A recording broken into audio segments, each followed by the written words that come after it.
In this video, I'm going to show you how to insert some videos or media into your timeline in a video design in Canva.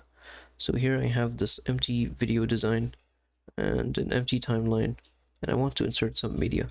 So click on this plus button and then click uploads, and then to upload some media, videos or audio, just click on this upload files button and then choose your media from the file explorer.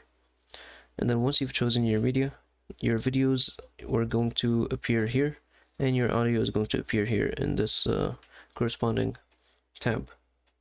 And if you want to insert your videos or audio into the timeline, just put your track, your playhead wherever you want the video or clip to appear, and then click on it.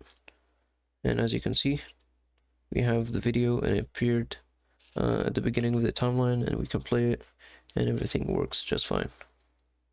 And yep, that's it for this video. That's how you can import or place media in the timeline in your video design in Canva. Please don't forget to like and subscribe.